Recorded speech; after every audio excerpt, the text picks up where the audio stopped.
வந்தாரு அண்ணாரு மறுநாள் எங்க விரிவாக்கம் இந்த அமைச்சர் வந்தாரு. வந்து அவங்க பல விஷயங்கள்ல அவங்களுக்கு வந்து சில விஷயங்கள் சொல்லியிருக்காங்க. நம்மளோட நிச்சயமா ஒத்துழைப்பு போவாங்க. மேடம் சொன்னாங்க பாருங்க, 6 மாசம் இப்ப டைம் கேட்டிருக்காங்க. நம்ம ஆட்சிக்கு வரும்போது நம்ம நிலைமை என்ன சுருதி, நம்ம ஆட்சிக்கு வரும்போது நிலைமை என்ன? முழு கொரோனா, ஆக்சிஜன் கிடைக்கல, பெட் இல்ல, ஜனங்கள்கிட்ட காசு இல்ல, லாக்டவுன். நம்ம 6 மாசம் டைம் கேட்டோமா? எந்த சூழல்ல வந்தோம்? நம்முடைய அமைச்சர்கள் ஒவ்வொரு இடத்த பார்த்து பெட்டு போடுறாங்க, ஆக்சிஜன் ஒவ்வொரு ஊர்ல போய் வாங்குறாங்க, தடுப்பூசி இல்லைன்றாங்க. தலைவர் என்ன பண்றாரு? உன்னால முடியல நேரடியாக அந்த கம்பெனிக்கு போய் கேட்டு தடுப்பூசியை கொண்டு வந்து நமக்கு போட்டாரு. 6 மாசம் டைம் இல்ல, வித்தின் 15 நாள்ல ஆரம்பிச்சாங்க வேலையை. எல்லா இடத்துலயும் பெட்டு, ஜிஹெச்ல கேஸ், ஆக்சிஜன் எல்லாம் கொடுத்தாங்க. இதே டைம் நம்ம 6 மாசம் கேட்டிருந்தா தமிழ்நாட்டில் பாதி பேர் செத்து போயிருப்போம். கார்பரேஷன் அந்த அளவுக்கு நம்மளோட இருந்து ஒத்துழைச்சு அந்த பணியை செய்யணும். அதுக்கப்புறம் தான் நம்ம கவுன்சிலா வந்தோம்.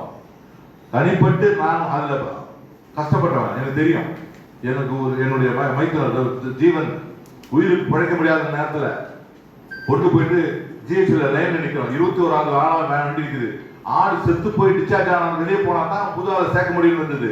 அந்த சூழ்நிலையிலும் தலைவர் அவர்கள் அந்த அந்த என்ன சொல்றது, கொரோனா டெஸ்ட் போட்டுக்கின்னு அவரோட வயது என்ன, அவருக்கு உள்ள வியாதிகள் என்ன, அதற்கு நோய் எதிர்ப்பு சக்தி கட்டாயம் தேவை. டாக்டர் சொல்றாங்க போகக்கூடாது உள்ளன்றாங்க. ஏன் போனாரு? நம்ம தமிழ்நாட்டு மக்களுக்கு பாதுகாப்பை நாம பார்க்கணும்ன்ற காரணத்துக்காக நம்ம 6 மாசம் டைம்லாம் கேட்கல. அந்த வாரமே அந்த பணியை தொடங்கி இந்த தமிழ்நாட்டு மக்களுக்கு வேறும் பல பேரை காப்பாற்றுற ஒரு தலைவர். இதெல்லாம் நினைக்கும் போது இப்பதான் ஒண்ணு பிளாஷ்பேக்கா நமக்கு தோணுது, என்னென்ன பண்ணணும்ன்றதெல்லாம். அந்த வகையில் நம்ம பெருமைப்படலாம். நாம தோத்துட்டோம் அப்படின்னு நாம வருத்தப்பட வேண்டிய தேவையே இல்லை. நம்மளோட தேவையை புரிஞ்சிக்காதம்மா அவங்க வருத்தப்படணும். இது இந்த திராவிடர் மாடல் ஆட்சியில் தலைவராக இருக்கட்டும், கீழே இருக்கிற எம்எல்ஏ, கவுன்சிலர்ஸ் எல்லாருமே மக்களோட நலனை மட்டுமே மனசில் வச்சு இவ்வளோ நாள் ஓடிக்கிட்டு இருந்தோம். இன்னைக்கு ஆட்சி மாற்றம் இருக்கு, நடந்திருக்கு, வேற சிஎம்மும் வந்துட்டாரு. ஆனால் இங்கே இருக்கிற ஒவ்வொருத்தரும் அவங்களோட டிவிஷனில் என்னென்ன குறைங்க இருக்கோ அதை தான் பேசிகிட்டு இருக்காங்க. அதை தாண்டி வேற எதையுமே யோசிக்கல. இதுதான் திராவிடர் மாடல் அரசு. இதில் இருக்கிற ஒவ்வொரு உறுப்பினர்களுமே அந்த வகையில் தலைவர் என்ன வழிகாட்டுறாரோ அந்த வகையில் அதில் தான் நம்ம பயணம் பண்ணின்னு இருக்கிறோம். அதனால் அதை பற்றி யோசிக்க வேண்டிய தேவைன்றது நமக்கு இல்லை. நம்மளோட பணி, மக்களோட பணியை செய்ய நம்ம வந்திருக்கிறோம். அதை சிறப்பாக செய்யறதுக்கு இந்த அதிகாரிகள் எங்களுக்கு ஒத்துழைப்பு கொடுக்கணும். அதுதான் நாங்கள் எதிர்பார்க்குற ஒரே விஷயம்.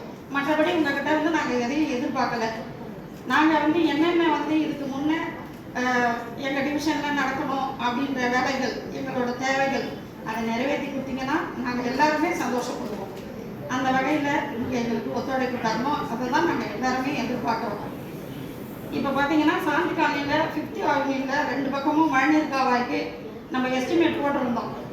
அது மேலே ஹெட் ஆஃபீஸ்க்கு அனுப்பி வச்சிருக்கிறீங்க.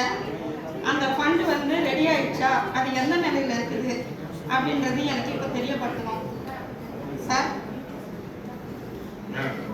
ஏற்கனவே 2 இடத்துக்கும் மழைநீர் காவாக்கி எஸ்டிமேட் போட்டு ஃபண்டுக்காக அங்கே அனுப்பியாச்சு. அது என்னால் ரிலீஸ் ஆகிருக்கணும். அது எந்த நிலைமையில் இருக்குது அப்படின்னு நீங்கள் சொல்லணும்.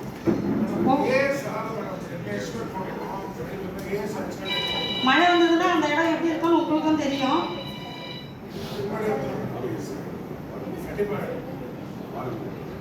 அதே மாதிரி பார்த்தீங்கன்னா மழை ஆரம்பிக்கிறதுக்கு முன்னையே இந்த தூர் வர்ற பணி எல்லாமே எனக்கு சிறப்பாக செஞ்சு தரணும்.